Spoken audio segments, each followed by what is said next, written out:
আসসালামু আলাইকুম প্রিয় দেশবাসী। বাংলাদেশ জাতীয়তাবাদী দলের চেয়ারম্যান জনাব তারেক রহমান বলেছে ফ্যামিলি কার্ড বা কৃষক কার্ড দেবে। এসব নাকি ভুয়া, জামাতের নেতারা বলতেছে। তো জামাতের নেতারা এসব বলা বলি করতেছে, মানুষকে ধোঁকা দিচ্ছে। তারেক জিয়াউর রহমান, প্রেসিডেন্ট জিয়াউর রহমানও কাউকে ধোঁকা দেয়নি। তিনবারের প্রধানমন্ত্রী বেগম খালেদা জিয়া, উনিও মিথ্যা কথা কোনোদিন বলেনি।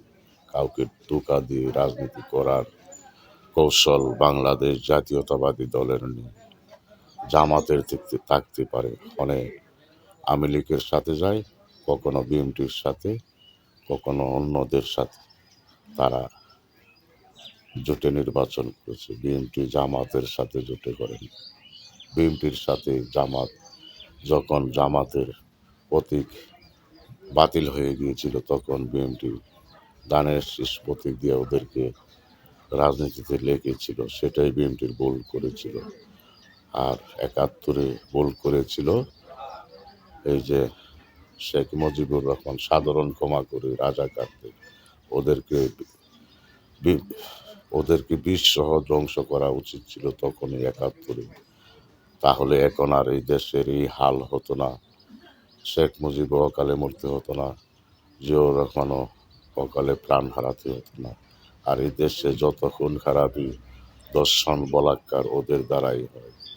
এখন নানান বিভিন্ন ভোট দিলে, তাদেরকে ভোট দিলে জান্নাতে যাবে, আর অন্যদেরকে ভোট দিলে জাহান্নামে যাবে।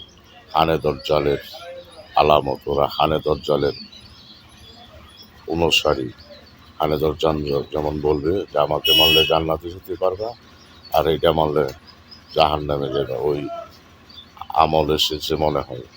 ওরা এই যে জামাতের আমির আছে না, শফিক, ডাক্তার শফিক বলে ওরে, সে বলে কোন দিন জানি বলে যে আমাকে লাল বাস না দিলে আমি নির্বাচন বর্জন করব। ওকে সরকারের কাছে দাবি করবে যে আমাকে বুলেট প্রুফ গাড়ি দেওয়া হোক, লাল বাস দেওয়া হোক। সেটা দাবিও করতে পারে না পারবানা। ওরাই দেশের শত্রু, ওরাই জাতির শত্রু, ৭১-এর শত্রু, বর্তমান জনগণের শত্রু। তারা জনগণকে কুকুর করাচ্ছে জান্নাতের কথা বলে, জনগণকে এই যে বেদাতের পথে নিয়ে যাচ্ছে।